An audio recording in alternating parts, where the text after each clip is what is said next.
بسم اللہ الرحمن الرحیم، السلام علیکم ورحمۃ اللہ وبرکاتہ۔ خاک سال مبارک احمد بٹ آپ کی خدمت میں دوبارہ حاضر ہے۔ تو پچھلے ہفتے جو میرے ساتھ میرے مہمان موجود تھے مکرم محترم سید جنود احمد صاحب، تو ان سے میں نے یہ سوال کیا تھا کہ آپ پہ قاتلانہ حملہ بھی ایک ہوا تھا، تو کیسے ہوا تھا؟ مگر ان اس سوال کا جواب تو ان سے لیتے ہیں انشاءاللہ تعالیٰ، وہ دیں گے۔ مگر اصل میں ایک سوال جو میرے مائنڈ میں تھا اور لکھا ہوا بھی تھا نوٹ بک پہ، مگر وہ نکل گیا ان کی جو واقعات جس طرح انہوں نے تسلسل کے ساتھ ایک بیان کرنے شروع کیے کہ ان ساری قربانی کی جو جڑ تھی، جو وجہ تھی، وہ تو احمدیت تھی۔ تو میرے یہ پہلے سوال میرے مائنڈ میں یہ سوال تھا کہ آپ کے خاندان میں احمدیت کیسے آئی؟ تو میں انہیں سے پوچھتا ہوں کہ شاید بتائیں جناب محبوب صاحب کہ آپ کے خاندان میں احمدیت کیسے آئی؟ السلام علیکم ورحمۃ اللہ۔ ہمارے خاندان میں احمدیت کیسے آئی، اس کا حوالہ جو ہے وہ تاریخ احمدیت میں موجود ہے، جلد نمبر 8، اور اب وہ جلد 1 ہو گئی ہے، جلد نمبر 7ویں اور 8ویں صفحہ نمبر 565 پر اس میں ذکر ہے۔ ایک بزرگ تھے رفیق احمد صاحب، حضور نے جب تحریک جدید کا اعلان فرمایا تو احباب سے کہا کہ وہ اپنے خرچ پر جو ہے نکل جائیں اور احمدیت کا جو ہے پیغام دنیا تک پہنچائیں۔ تو رفیق صاحب وہ شخص تھے جو کاشروں کی طرف گئے اور ہمارے ابا جان کے پاس جو ہے نا ملازمت اختیار کر لی، اور ساتھ ساتھ ابا جان کو وہ تبلیغ بھی کرنا شروع کر دی۔ تو جب وہ تبلیغ کرتے تھے تو ابا جان کہا کرتے تھے کہ تم ہمارا ہی نمک کھاتے ہو اور ہمیں جو ہے نا ایسی باتیں کرتے ہو۔ اچھا۔ تو لیکن ایک وہ جذبہ تھا تبلیغ کا جو بھی ہے، تو باقاعدہ ان کو تبلیغ کرتے رہے۔ آخر ابا جان نے قرآن شریف کی جب یہ آیت سنی جو بتایا کرتے تھے کہ اگر کوئی نبی آئے اور تم اس پر ایمان نہ لائے تو تمہاری باز پرس ہوگی، لیکن اگر وہ جھوٹا ہے تو اللہ تعالیٰ جو ہے نا خود اس سے باز پرس کرے گا۔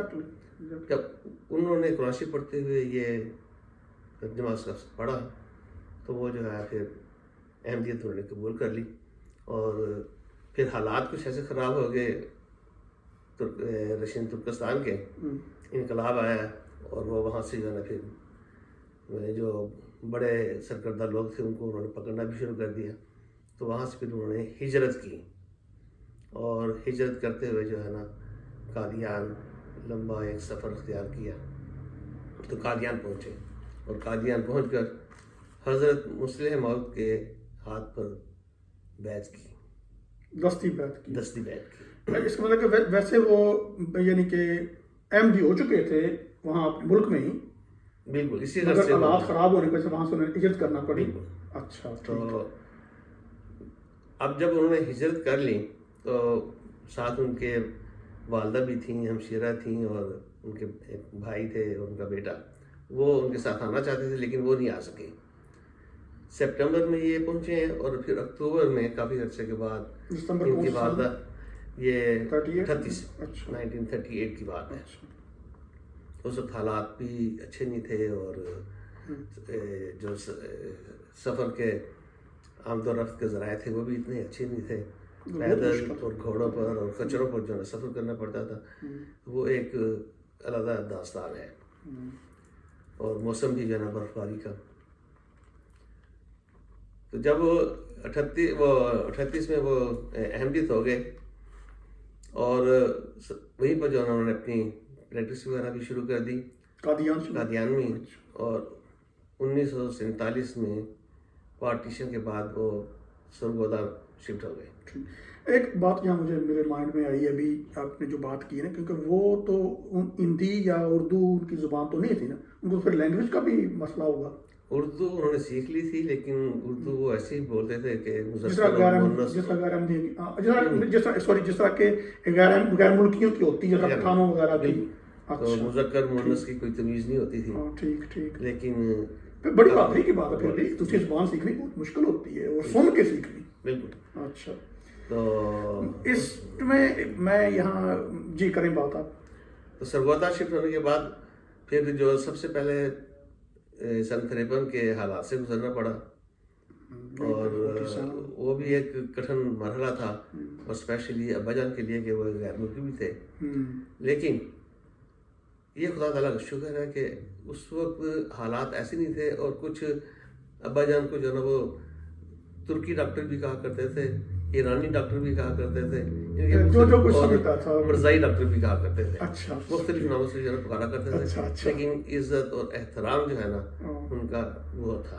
وہ تو شرافت جی، اتنے دیندار تھے کہ اپنا ملک چھوڑا. بالکل اللہ تعالیٰ نے ان کو توفیق دی ہجرت کی بھی، جس طرح بھی حالات پیدا ہوئے علاج میں سے نکلے، مگر پھر خدا نے یہ توفیق. اب کہیں اور بھی تو جا سکتے تھے نا. قادیان گئے، روح سخن جو تھا وہ یار کی طرف تھا، روح سخن جو تھا وہ دین کی طرف تھا. تو یہ اللہ تعالیٰ کی طرف ایک ظاہر دیندار ہستی تھے. ظاہر جو دیندار لوگ ہوتے ہیں ان کے دل میں ہمدردی بھی ہوتی ہے، ہمدردی خلق. بالکل. تو خیر وہ بات یہ ہے کہ اتنی قربانیاں دینے کے بعد سب سے بڑے جو اعزاز کی بات ہے وہ حضرت خلیفۃ المسیح الرابع نے 1982 میں جب آپ خلیفہ منتخب ہوئے تو مغرب کی نماز کے بعد مسجد مبارک میں مجلس عرفان منعقد کیا کرتے تھے. ٹھیک. اس میں جو ہے میرے چھوٹے بھائی نے ایک نظم پڑھی. اس نظم کے بعد حضور نے میرے بھائی کا تعارف کچھ اس طرح کرایا، وہ آپ کے پاس بالکل. میں وہ ایک ایسے میں یا ناظرین کے لیے ایک بات کروں گا. وہ ماشاء اللہ اتنے مقدس الفاظ ہیں. میں سمجھتا ہوں کہ ایک خلیفہ وقت کی منہ سے جو تعارف کروایا گیا ہے، جس طرح پیار محبت کا اظہار کیا گیا ہے، جس طرح یہ ایک احمدی کے لیے بہت بڑا سرمایہ ہے. تو وہ انشاءاللہ تعالیٰ آپ کی خدمت میں آپ پیش کیا جائے گا. تو وہ سنیں. میں سارے دوستوں سے گزارش کروں گا کہ وہ سنیں کہ حضور کے مقدس الفاظ ان کے خاندان کے بارے میں کیا تھے، کیسے یہ وہاں سے نکلے، اور کیا کیا انہوں نے رات دیکھ کے اسلام.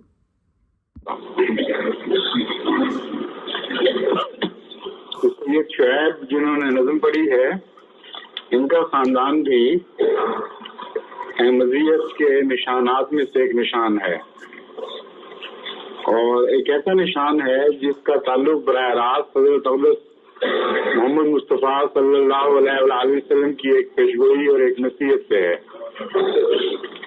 حضور صلی اللہ علیہ وآلہ وسلم نے فرمایا کہ جب تم امام مہدی کے ظاہر ہونے کی خبر سنو تو اگر برف کے تودوں پر سے بھی گھٹنوں کے بل چل کے تمہیں جانا پڑے تو اس تک پہنچو اور میرا سلام کہو. اور دوسری حدیث میں آتا ہے اس کی بیعت کرو.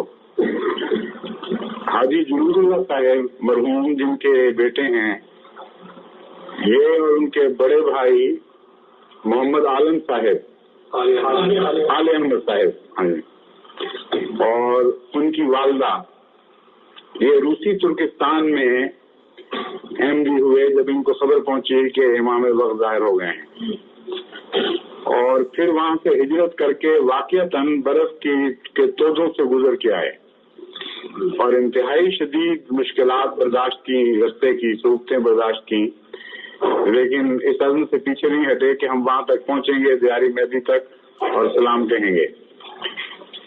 اور ان کے حالات وہاں کے بہت اچھے حالات تھے، بہت ہی اچھا معزز خاندان تھا، اور وہ سب کچھ چھوڑ کر ہی آئے. میں نے ان سے پوچھا قادیان میں ایک دفعہ کہ آپ کے اوپر سب سے زیادہ مشکل وقت کیا آیا تھا راستے میں؟ تو اب ہر قوم کا اپنا اپنا ایک طریق ہوتا ہے رہن سہن کا. ان کے ہاں رواج یہ تھا کہ کبھی کسی نے پانی نہیں پیا تھا، چائے یا قہوہ پیتے تھے.